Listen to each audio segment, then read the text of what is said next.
Lahir di Yogyakarta, tahun 1944, seorang akademisi yang kelak menjadi salah satu tokoh paling berpengaruh dalam sejarah politik Indonesia.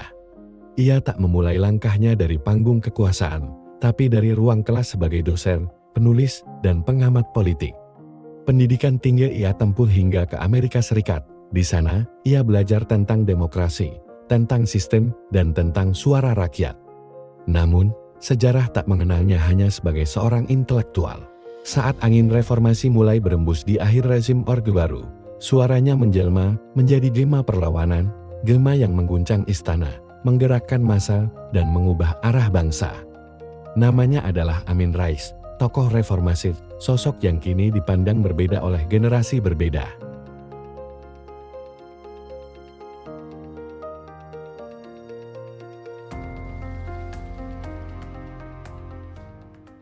Amin Rais lahir di Yogyakarta, 26 April tahun 1944. Karirnya dimulai sebagai dosen di Universitas Gadjah Mada. Di kampus itulah, ia membangun reputasi sebagai pemikir politik Islam yang tajam dan vokal. Tak hanya mengajar, Amin aktif menulis dan berbicara di forum-forum ilmiah. Pemikirannya mengalir deras melalui media, menjadikannya salah satu pengamat politik yang disegani di era 80 dan 90-an. Ia menempuh pendidikan lanjutan di luar negeri University of Notre Dame dan University of Chicago memperdalam studi demokrasi dan relasi antara agama dan negara. Namun, sejarah mencatatnya bukan hanya sebagai akademisi. Perlahan tapi pasti, Amin Rais mulai meninggalkan ruang kelas dan menapaki panggung politik nasional.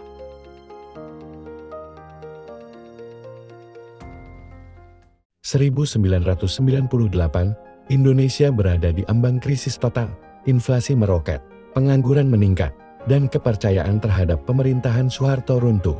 Di tengah gejolak itu, satu nama muncul ke permukaan, Amin Rais. Ia adalah salah satu tokoh sipil pertama yang secara terbuka menyerukan pengunduran diri Presiden Soeharto. Suaranya menjadi simbol perlawanan dari luar lingkar kekuasaan. Amin tidak hanya bicara, ia turun ke jalan, menggalang kekuatan mahasiswa, ormas, dan masyarakat sipil.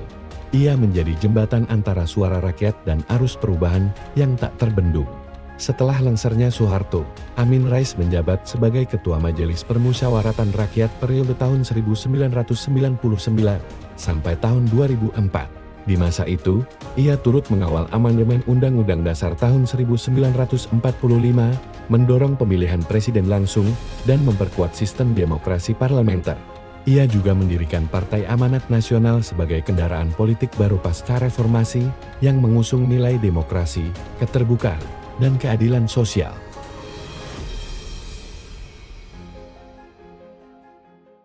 Di puncak gerakan reformasi, nama Amin Rais tak hanya dikenal sebagai politisi biasa, ia disebut-sebut sebagai bapak reformasi, simbol keberanian rakyat sipil dalam menantang rezim Orde Baru. Pengaruhnya muncul dari kemampuannya membaca situasi, membangun jaringan, dan menyuarakan aspirasi masyarakat yang selama ini terbungkam.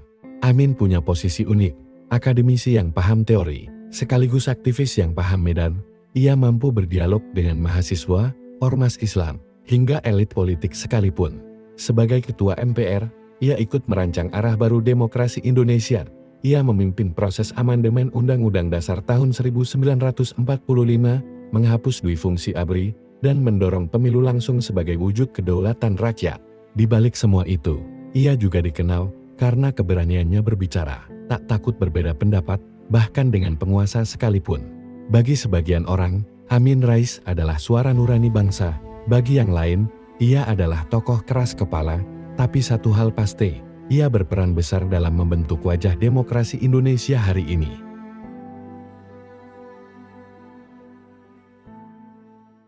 Seiring berjalannya waktu, citra Amin Rais tak lagi sesolid era reformasi.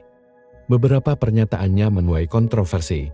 Ia kerap melontarkan tuduhan politik tanpa bukti konkret, mulai dari isu pengkhianatan demokrasi, elit global, hingga tudingan soal upaya perpanjangan masa jabatan presiden. Amin juga sering dikritik karena terlalu sering membawa narasi identitas ke dalam politik.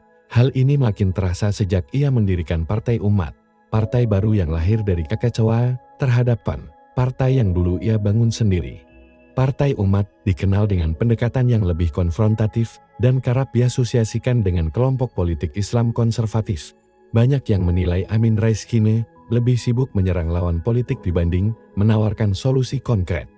Tak sedikit yang menyebutnya tokoh yang kehilangan arah dari simbol perubahan menjadi suara yang membingungkan publik.